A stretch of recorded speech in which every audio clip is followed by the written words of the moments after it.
Hello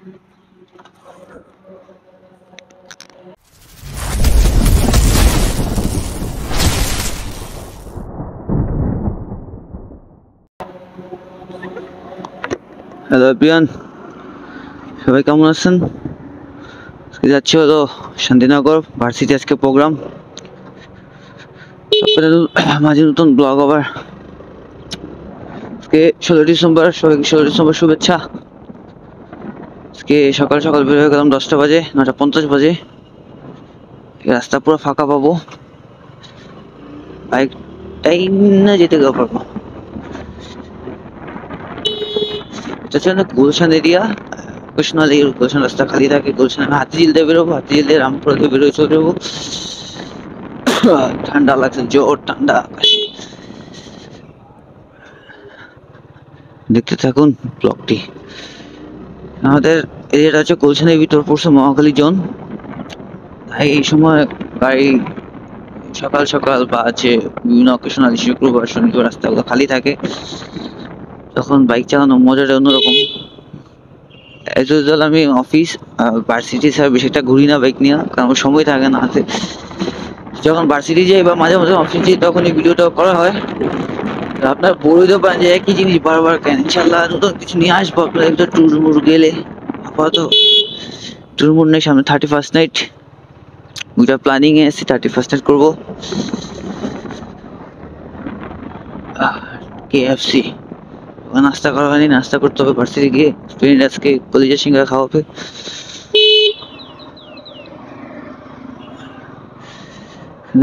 এটা হচ্ছে হাতিঝিলের রাস্তা, সোজা গেলে হাতিঝিল। আমি সোজা না গিয়ে বাম দিয়ে চলে যাবো শর্টকাটে। সোজা গেলেও জ্যাম নেই আজকে, সোজাই যাই। বাম দিয়ে গেলে সুন্দর একটা ঝিলের ভিউ পাওয়া যায়। যে সুন্দর হচ্ছে এর উঠতে গেলে আরো সুন্দর বেশি ভিউ পাওয়া যায়। তো নেক্সট 21 তারিখে আমার গাড়ি সার্ভিসিং, 5 নম্বর সার্ভিসিং, ফ্রি সার্ভিসিং। 4 নম্বরটা করা হয়েছে পেড সার্ভিসিং। গাড়ি কেনার পর আমাদের সার্ভিসিং মন মতো হয় না। যেটা ফ্রি সার্ভিসিং থাকে, যেটা সুজুকি সার্ভিসিংটাতে থাকে, সেটা আমাদের মন মতো না হলেও আমাদের করতে হয়। কারণ হচ্ছে আমাদের ইঞ্জিন ক্লেম বা গাড়ি ক্লেম করতে হয়, ইঞ্জিনে ওয়ারেন্টি ক্লেমটা থাকে না যদি আমি না করি। এবার আমার ইঞ্জিনে কোনো প্রবলেম হইলে তারা কোনো সলিউশন করে দিতে পারবে না। তাদের একটা অপশন থাকে যে আপনারা তো সার্ভিসিং আসেন নাই। তাই আমাদের যারা সুজুকি যারা ইউজার, আমি যতটুকু দেখেছি সুজুকি ইউজার যারা, তাদের কাছ থেকে যে একটু হোল্ডে থাকি তারাই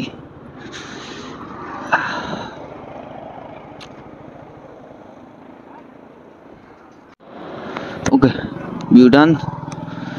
হয়তো মাইকে কথা আসতেছিল না, তো যে জায়গায় ছিলাম। তো সে সুজুকি সার্ভিসিং আমাদের পছন্দ না হলে আমাদের করতে হয়। কারণ হচ্ছে ইঞ্জিন ক্লেম বা হচ্ছে আপনার আমার একটু আবারও থামতে হইতে পারে। দেখি মোবাইল না পড়ে গেলে হয়। ও ঝাঁকা খারাপ, মোবাইল মাউন্টটা বেশিটা সুবিধা না। আবার থামতে হবে সামনে গিয়ে।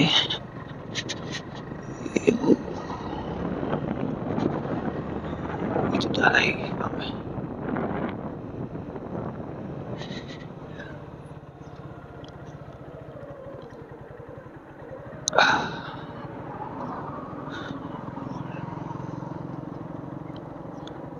মনে হচ্ছে যে একটু প্রবলেম করতে পারে মোবাইল তো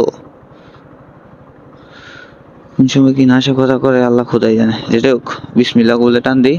তো যেটা বলতেছিলাম সুজুকি সার্ভিস সেন্টার, যদি আমি সার্ভিসিং না করাই সেক্ষেত্রে হয় যে তারা ইঞ্জিন ক্লেম করতে চায় না, তা ইঞ্জিনে কোনো প্রবলেম হলে তা দেখতে চায় না। তাদের একটি কথা থাকে, আপনি তো আমাদের সার্ভিসিং নেন নাই। তো আমি সার্ভিসিং নিয়ে হচ্ছে আপনার তেজগাঁ থেকে। তেজগাঁ সার্ভিসিং আমাদের এক মনা ভাই নামে বড় ভাই আছে, সে করায়।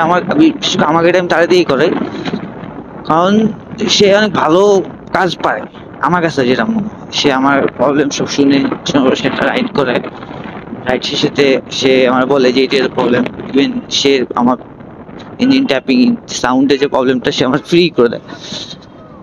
তাই আমি সবসময় খুশি করি চাটা খাওয়া, ট্রাই করি তারা খুশি রাখা।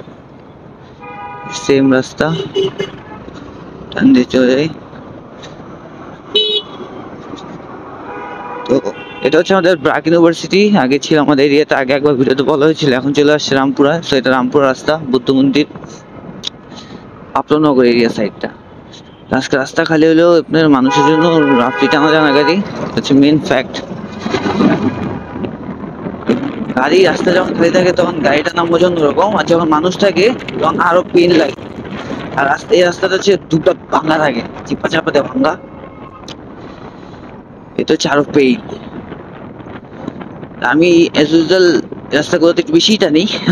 মজার রাস্তা আছে এই ব্রিজটা, শান্তিনগর ব্যাপারটা, এই ইউটার্নটা আমার একটা মজার একটা ইউটার্ন। আমি 4 নম্বর গিয়ে 60-80 তো ফেলি, যেটা অবভিয়াসলি আমার ঠিক না করা, কারণ একটু 19-20 স্পটে ক্ষতি। তো যখন আমরা গাড়ি লিন করবো তখন আমরা সবসময় এই জায়গাটায় আমি বিশেষ করে স্পিডটা কমাই নিই। কোন সময় গাড়ি ব্যালেন্স 19-20 করতে পারে, কারণ গাড়ির চাকার উপর বিশ্বাস রাখা যাবে না। তো গাড়ির উপর রাখতে পারেন, গাড়ির চাকার উপর কোন সময় স্লিপ কাটে, যেমন আমি পিছনে ব্রেক ধরা পড়ে কিন্তু আমার গাড়ি স্লিপ কাটে, পুরো স্লিপ কেটে যায়। তো যে জায়গায় ছিলাম হচ্ছে আমরা সার্ভিসিং এ। সুজুকি সার্ভিসিং আপনি যেখান থেকে করেন থাকেন, আপনার ওইটা যদি আপনি গাড়ি কিনেন ঢাকা থেকে, আপনি ঢাকার বাইরে যেখান থেকে আপনি সার্ভিসিং করান, আপনি ওয়ারেন্টিটা পাবেন। কিন্তু এটা হচ্ছে আমার সার্ভিসিংটা ভালো হচ্ছে কিনা। অনেক জায়গায় দেখুন, যেমন নর্দায় যখন গাড়ি সার্ভিসিং করাতাম, মাঝে মাঝে যখন গাড়ি কিনা হচ্ছে নর্দা থেকে, তখন সে শুধু মানে গাড়ি ওয়াশ করে দিত, এয়ার ফিল্টারটা ওয়াশ করে দিত, আর ওয়েল ফিল্টারটা আমি বলতো খালি আপনি মোবিল চেঞ্জ দেন, মোবিল চেঞ্জ দেন, এই আর কোনো কাজ ছিল না। কিন্তু আমি যখন টেস্ট গাড়ি শিফট করি, গাড়ি এখানে সার্ভিসিং করে, তখন দেখি তারা গাড়ি সম্পর্কে আমার থেকে জানে, তারা র্যাঙ্ক কনে কি অথরাইজ করা, আমার কাছ থেকে সলিউশন আমার কাছে বলে আপনি কি কি প্রবলেম বলি জ্যাম, তখন তারা ট্রাই করে আমার গাড়িটা সলভ করার জন্য।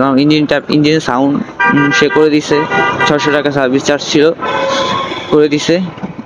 ইঞ্জিনের হেড খুলে, গাড়ি নতুন গাড়ি কেউই চায় না খুলতে।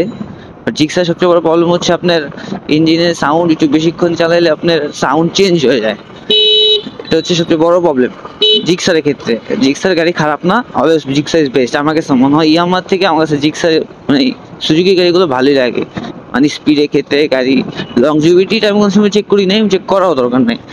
সব গাড়ি একটা বৈশিষ্ট্য থাকে, সব গাড়ি আপনার জন্য যে একেবারে কমফোর্টেবলের জন্য বানানো হয় বা সব গাড়ি টানার জন্য বানানো হয় এমনটা না। প্রত্যেকটা গাড়ি একটা ভেরিয়েন্ট থাকে, যে এই গাড়িটা এই জন্য, যেমন জেএসএক্স হচ্ছে আপনার টপ, আপনার স্পিড কিলার, এটা আপনি কোনো সময় আপনি ইয়ে পাবেন না, ভালো বসার ভালো কি বলে এটাকে, ফ্রিডম দিয়ে রাইড করতে পারবেন, সব করতে পারবেন, টানতে পারবেন, বাট আপনার বসে মজা পাবেন না। যার ফিলিয়ন তারা আরো পাবেন।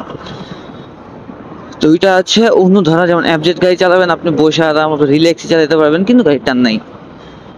R15 এর ক্ষেত্রে অন্যটা, R15টা আমার চালানো হয়নি, সো সেক্ষেত্রে আমি R15 এর ক্ষেত্রে জানি না। আমি জিএসএক্স এর চালানো হয়েছে, জিএসএক্স এর বলতে পারবো, কারণ জিএসএক্স এর গাড়ি করাটা গাড়ি। আজকে 16 ডিসেম্বর, তাই হচ্ছে আপনার মিছিল মিটিং। যাই হোক, আমি ভার্সিটি স্টুডেন্ট, আমার অবশ্যই আইডি কার্ড নেই, বাট বললে আমার কিছু করতে হবে না, কারণ শান্তিনগর যে ভার্সিটিতে পড়াশোনা করি সেখানে একটা ভালো একটা পাওয়ার বিলং করে। তো যেটা বলতেছিলাম, যে জিক্সার অলওয়েজ বেস্ট আমার কাছে মনে হয়। এখন মানুষেরটা হইতে পারে R15 বা অন্য অন্য গাড়ি, পালসার, সব গাড়ি খারাপ না, সব গাড়ি ভালো, এক একটা গাড়ি এক একটা ভেরিয়েন্টের জন্য বানানো হয়। যেমন জিক্সার হচ্ছে মেন টার্গেট থাকে তাদের গাড়ি রেসিং এর জন্য, রেসিং প্রসেসিং এর জন্য, আমাদেরকে টানতে আমার লাভ কি, আমি যদি আমার গাড়ি চাপা চাম্পার গাড়ি স্পিড দিই, সে আমার পিছনে মানে 1 হাত 2 হাত পিছনে পড়ে থাকবে, টানতে পারবো না, তাই সাউন্ড থাকবো তেরা বেকার। আমার গাড়িও সাউন্ড ছিল, মানে আমার কাছে ভালো লাগতো, শাস একটা সাউন্ড করতো। পরে আমি কথা বলার পর তারা আমার সলভ করে দেয় যে ইঞ্জিন ট্যাপিং করতে হবে। ইঞ্জিন ট্যাপিং করতে হলে আপনার করতে হবে 5,000 কিলো চালাইতে হবে। 5,000 কিলো খুব কষ্টই, সাউন্ডটা যখন আমার কানে লাগতো, জন্য হেলমেট করে ইউজ করতাম, আমার কাছে সাউন্ড ভালো লাগতো না। যখন আমার 5,000 কিলো হয়ে যায়, মানে 4,500 মতো হয়, তখন আমি বলছিলাম আমার ইঞ্জিন ট্যাপিং করে দিতে হবে, কারণ আমার এটা ভাই সাউন্ড পছন্দ না।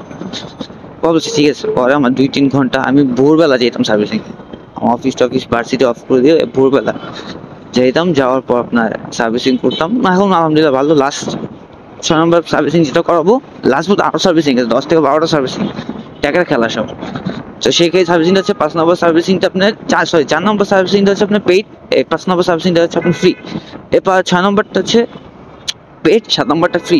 এরপর হয়তো বা সবগুলোই পেইড, বাট টাকা দিয়ে করালেও আপনার এত বেশি অ্যামাউন্ট লাগে না, 500 বা 600 তো কাজ হয়ে যায়। কিন্তু দ্যাটস ইট, আপনি একটা সময় আপনি ভালো একটা ফিডব্যাক পাচ্ছেন গাড়িতে। আপনার গাড়িতে কোনো প্রবলেম হইলে আপনি সেক্ষেত্রে ক্লেম করতে পারতেছেন। আপনার গাড়িতে প্রবলেম হয় না অ্যাজ ইউজুয়াল, বাট তাও আপনি করতে পারতেছেন।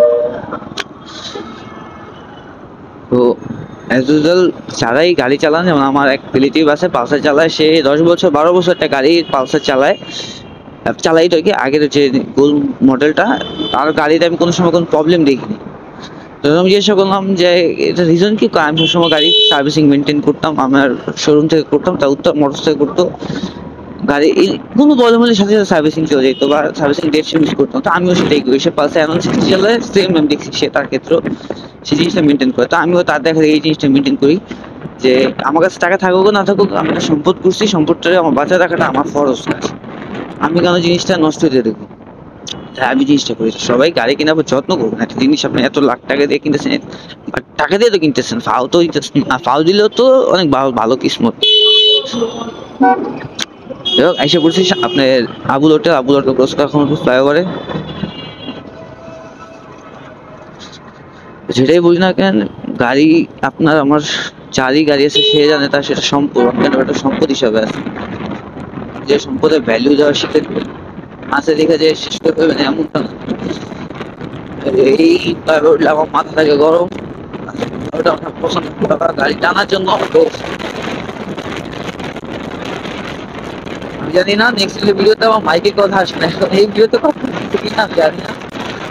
আলহামদুলিল্লাহ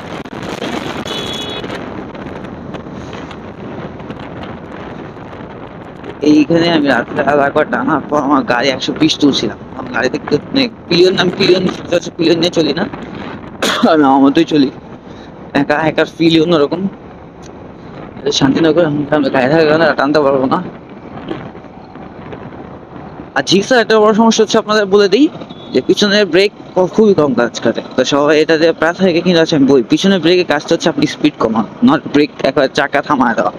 যখন আপনি স্পিড কম থাকবে তখন আপনি ব্রেক গাড়ি থামায় দিবে পুরো, বাট যখন আপনি হাই স্পিডে থাকবেন তখন যদি আপনি ভাবেন যে পিছনের ব্রেক ধরলে আপনি গাড়ি থেমে যাবেন, না, এটা স্পিড, পিছনের ব্রেকের কাজ হচ্ছে স্পিড কমায় দেওয়া, সামনের ব্রেকের কাজ হচ্ছে আপনি এবিএস যেটা থাকে গাড়ি স্লোলি থামান। আমি যেটা আগে ভাবতাম পিছনের ব্রেক কেন ধরেন না, তুমি যখন যেতাম তখনই ততবারই আপনার এই পিছনের ব্রেক নিয়ে আমি কথা বলতাম। তখন আমি একদিন ইউটিউব ভিডিওতে দেখি যে পিছনের ব্রেকে মেনলি কাজটা হচ্ছে স্পিড কমানো, নট গাড়ি থামায় দেওয়া, আপনার গাড়িটা স্লোলি স্পিড কমানো। এটা হচ্ছে আপনার কাজ পিছনের ব্রেকে। গাড়ি টানতে পারিনি আজকে, হচ্ছে অনুষ্ঠান বেশি। দাদা কাকা মামা চাচা বাবা সব বের হয়ে গেছে, গাড়ি নিয়ে আসছে। যখন আমরা ব্লগিং করি তখন আমাদের ফিল থাকে অন্যরকম, কথা বলি না যে সবকিছুই ভালো লাগে। আমি 10 থেকে 12 মিনিটে বেরোয় এসে পড়ছি শান্তিনগর। যেহেতু আধা ঘন্টা 1 ঘন্টা চলে যায় আস্তে আস্তে, দম ফেটে যায় আস্তে আস্তে, খুব তাড়াতাড়ি আসতে পারছি। লাস্ট টাইম এখানে আসছিলাম, আমি এখানেই বেশি আসি, আমার ভার্সিটি লাইফ কলেজ লাইফ এইটাই। দেখি ভার্সিটিতে কি প্রোগ্রাম আমার সাথে শেয়ার করবো।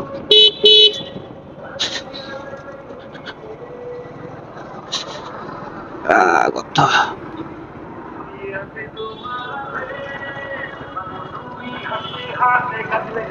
আর এ পর্যন্তই, থাকুন সবাই, খোদা হাফেজ।